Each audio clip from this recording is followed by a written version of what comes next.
All right, thank you very much for joining us. Now, let's talk about the environment. Of course, the coming or the scheduled climate change conference organized by the United Nations, which is scheduled to begin today, COP28, that is. Well, the Nigerian delegation by President Bola Tinubu is expected to be at that climate change conference, COP28, holding in Dubai, the United Arab Emirates. The 13-day summit, which begins today, will actively explore establishing new and deeper bilateral partnerships to implement Nigeria's energy transition, as well as Article 6 projects, internationally transferred mitigation outcomes. Of course, there are some other crucial topics, including technology transfer, capacity building, and the issue of methane mitigation. President Tinubu will also maximize this opportunity to advocate for increased climate, financial, and technical support for developing nations while reminding developed countries of their public pledge to provide $100 billion annual support to localized initiatives, this to address climate change related challenges. And we have joining us for this conversation from our Abuja studio. We have the MD CEO of Mark Press West Africa, Idowu Salau. We also have via Zoom climate activist Philip Jakbo. Gentlemen, we thank you very much for joining us at this time. All right, let's begin with Philip Jakbo. It's good to see you again. Regarding the Dubai conference now beginning today, what are your expectations? You've been an active voice in on this issue of climate change, of making necessary changes to better the environment. But how optimistic are you about this COP28? Thank you very much for that question. It's a very, very tricky question. Tricky in the sense that the COP species, the UNFCCC COP species, is now a marketplace. And of course, you and I know what happens in a marketplace. It's buying and selling. Previous COPs have not been very, very encouraging. And I don't think we are going to make too much progress even with COP28. First of all, we have to start with where the COP is holding. The issue about climate change is that fossil fuel extraction is the major cause of climate change. The COP is holding in Dubai, which is the epicenter of oil extraction. But beyond that, there are three critical issues that, two or three critical issues that are on the table, which we expect some, back and forth to happen over. First of all, is the issue of what we call loss and damage finance, which was set up in COP27 in Egypt. We look forward to the operationalization of these loss and damage finance. Loss and damage finance is supposed to address the irreversible impacts of climate change, like forest fires, issues of extreme drought, which vulnerable countries in the global south, like ourselves, are experiencing. We are not the cause of the climate crisis, but we are the ones experiencing, these issues. Secondly, is the issue, like your report mentioned, of the $100 billion pledge by rich industrialized nations, which has not been met, since the Paris Agreement was reached more than a decade ago. And then thirdly is the issue of the phase out, which activists have been asking for. Phase out of coal and other dirty energies. In COP27, what we heard is phase down. So you can see all these languages are, strategies of the global north to continue this business of extracting without responsibility, and then we carry the biggest burden. So those are some of the crucial issues that we should be looking out for in the Dubai climate conference. Okay, so let me move to our guest in Abuja studio, Idowu Salau. Looking at COP28, it has opened with calls to accelerate climate action, and climate finance is at the heart of this transformation. Now, what are your thoughts on the commitment of world leaders to limit global temperatures in the face of the climate crisis? Thank you. I will suggest that Nigerian delegation will not go cup in hand as if they are begging. But we need to tidy up our own homes too, in the area of putting the right legislation and the instruments of intervention for us to be able to attract this fund for our development.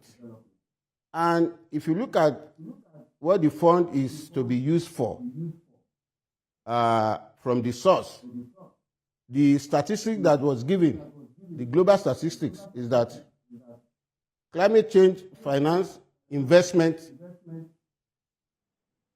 is between, that's total investment globally, between $500 billion to $4 trillion is what we should be looking at to tackle climate change impact globally. Nigeria aspects from the African Development Bank study said that we require about between $247 billion at an annual average annual of $21.5 billion climate finance to tackle impact of climate change. And the area they are looking at is mitigation and adaptation, where mitigation is to maybe take 71% of this fund. So I expect our delegation, thank God Mr. President just made his budget, and we are happy that climate change, renewable energy happens to be in the front burner. So I will be glad if what they are trying to request from the multilateral and the state actors, both national and international, to be able to come to Nigeria with the benefit of this Conference of Party program going on in Dubai. Now, what do I mean by we should get our own house in order? The area of renewable energy, sustainable transportation, and waste management is key for this investment opportunity. I want to see the legislator working alongside with the executive to come up with instruments of intervention for us to be able to attract this climate fund from the international donor. And that's when they will see that, yeah, Nigeria is ready, and we are ready to key in to be able to have the sources of the fund. It's not going to be business as usual. It is what you ask for, they will give you. So I want to see Ministry of Environment, I want to see Energy, Ministry of Power, I want to see humanitarian and poverty alleviation working in synergy. I want to see the private sector working with the public sector to be able to utilize this fund if our president and other delegations are able to attract this from multilateral and other donor nations that are coming for COP27. So that's my own opinion, and that's the way I want the state actors to act in Dubai. Right. And Mr. Jakpo, in terms of the Nigerian contingent, especially the government's sense of purpose, sense of urgency, what do you see on the ground now? Because, you know, there is generally expectations, high level of expectation and optimism, you know, to this conference, especially being the first for the Tinubu administration. But from what you've seen so far in terms of their efforts in addressing climate change challenges in Nigeria, how much of a sense of purpose would you regard the Nigerian contingent as they, you know, join the deliberations over there in Dubai? Well, I think the point we need to make here is we want to assume, and we may not be wrong, that the most pressing demands, engagements that the president is going to be involved in has to do with our own just energy transition plan. And already we've seen that this administration is talking about compressed natural gas. So I assume that that is what the president is going to be pushing investors in that sector so that Nigeria can continue to, improve in terms of delivery, transiting from fossil fuels, which is dirty, very dirty energy, to something that is cleaner. We are not saying compressed natural gas or natural gas is the cleanest, because the compressed natural gas, its process also involves methane, which is one of the highest polluters also. Scientists have observed that. So in oil extraction, when we also want to extract gas, methane is also emitted into the atmosphere. And like your report also captured, methane is now part of the discussion. It started initially with just carbon emission, but now, which is very dirty, the discussion has also moved to issues of methane and I think nitrous oxide.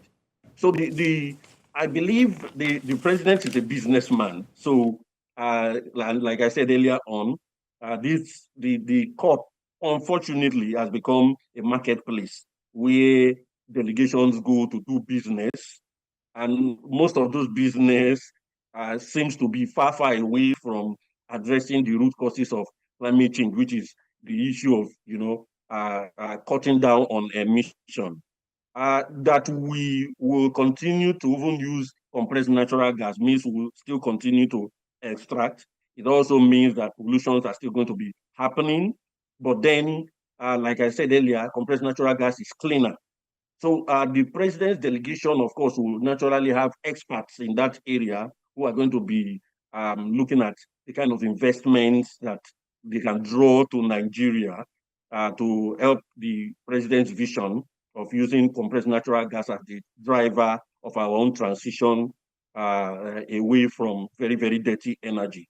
You could also see that even some days ago, about 2 days ago or 3, there was a report that the United Arab Emirates, which is the host, is planning to use the COP to also, broker some new oil and gas deals. So it's now a business place, and unfortunately, it's not going to take us anywhere. Yes, we're going to have investors in compressed natural gas, and things around that. But then the real issue, which is for us to cut down on emission, we have still kicked it down the line, just like most other nations that have gone there for business. All right, Ido, I would like you to also react to that question as well, of course, talking about the issue of cleaner energy. Ido Salau from Abuja. Thank you. I'm a practical man on the field.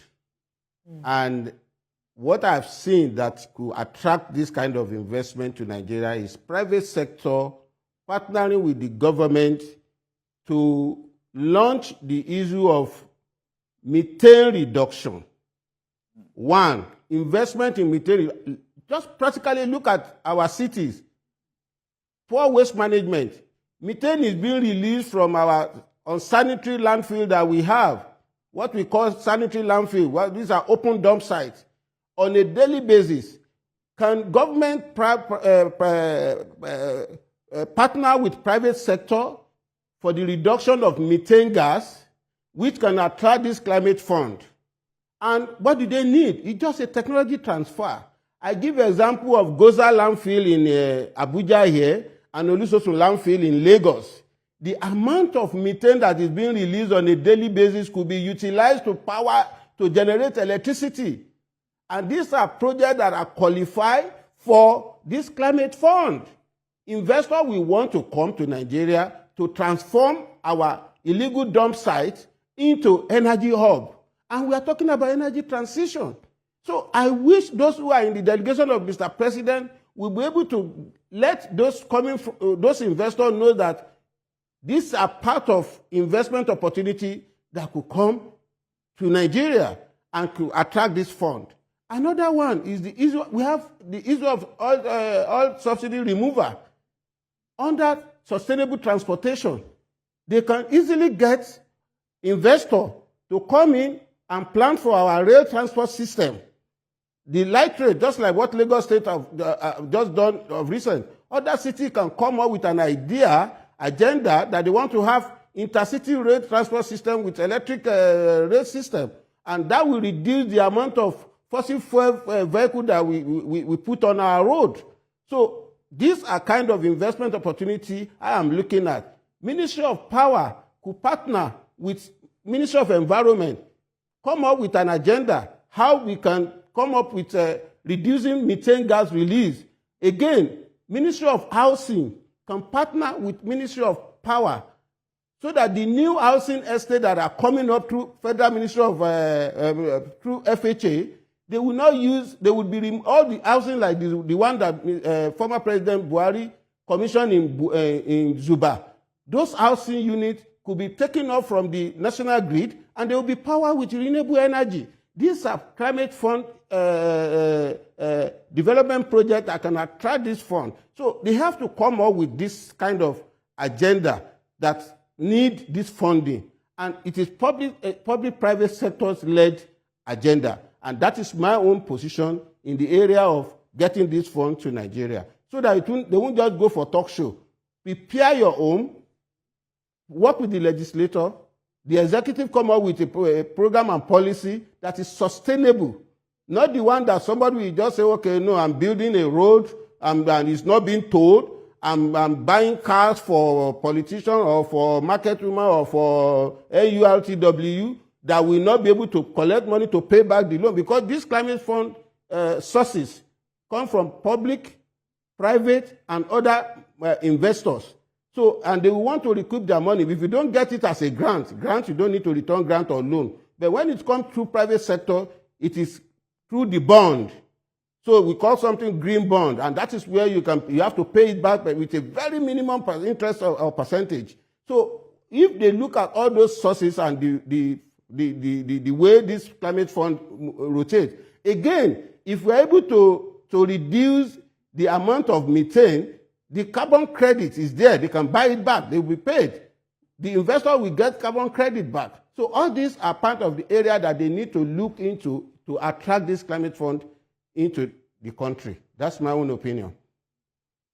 All right. And Philip Jackpot, so a few months ago, I think September, there was the Africa Climate Change Summit. And of course, it was agreed that Africa also needs to come up with a common position, talking about this bid for just transition, just energy transition. I wonder where you stand in this. What's the practicability of this common African front as against Nigeria coming up with its own? These are what matters most to us at this international summit. Well, one thing is very, very clear. Even though Africa is carrying the biggest burdens of the climate crisis, Africa is on the plate.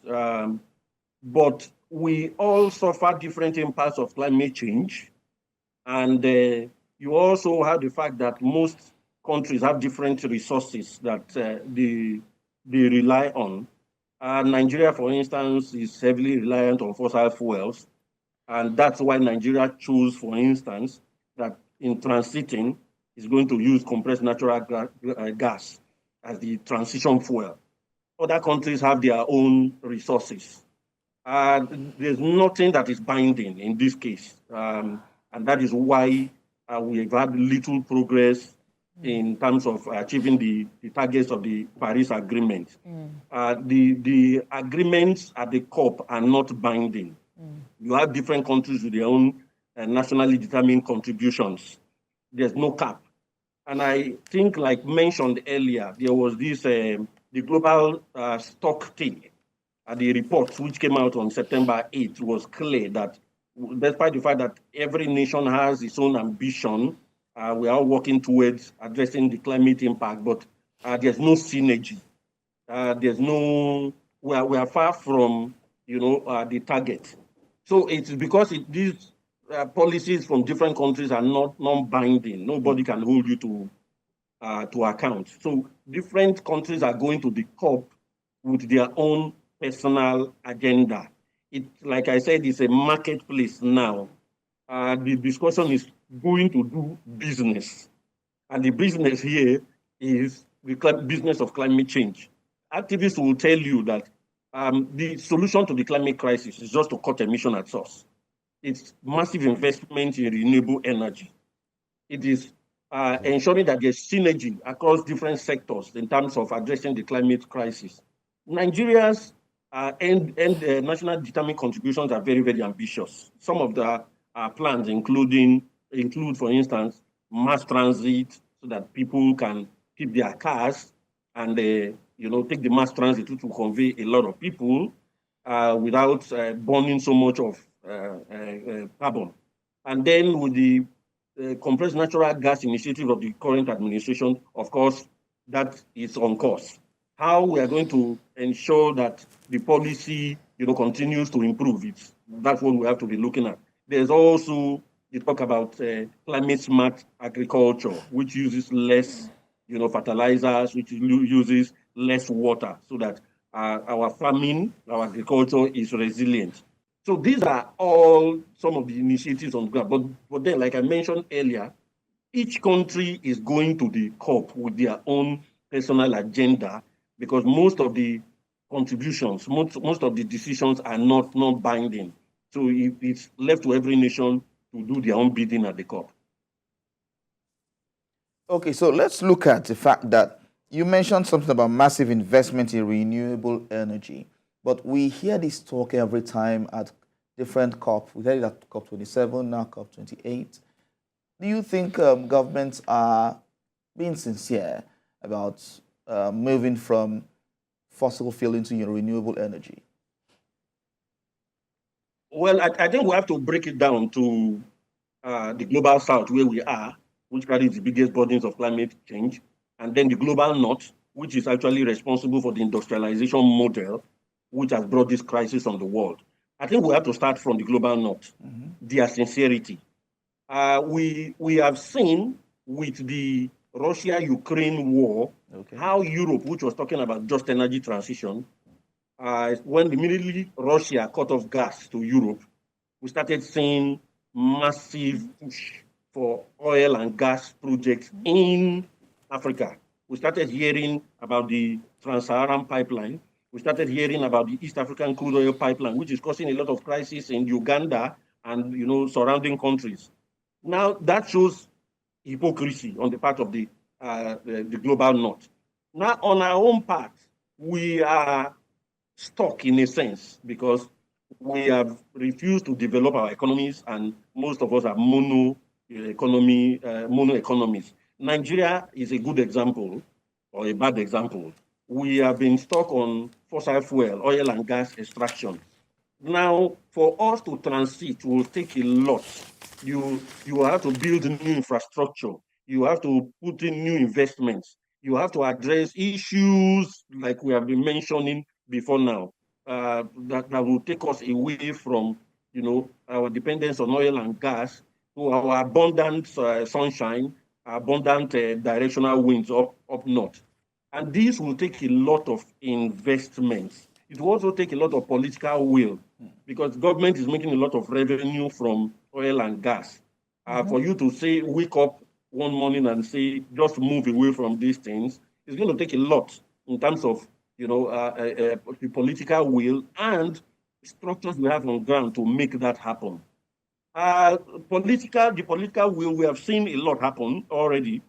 The Climate Change Commission, there's the Climate Change Act, we have our own NDCs. Yes, these things are on ground, but we've not seen much of the needle move.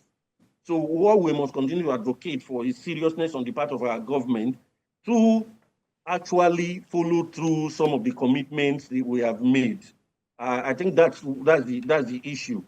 So the hypocrisy is not only on the part of the global north, we also have the hypocrisy on our own side.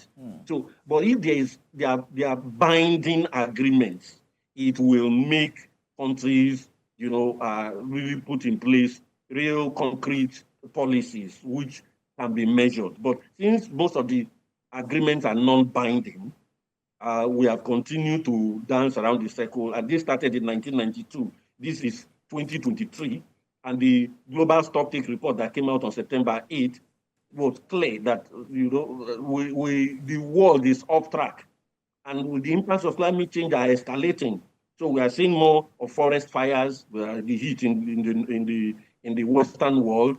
We are seeing more of heavy rains that are causing serious flooding in this part of the world. We are seeing coastal erosion. A lot of communities on the coast are disappearing. Yetoru is disappearing. Lagos is disappearing. We have all these things happening at the same time. So to an extent, I think it is the disasters that will make us think twice and do something. It's been all talk all this while and not really much in terms of the need we're moving.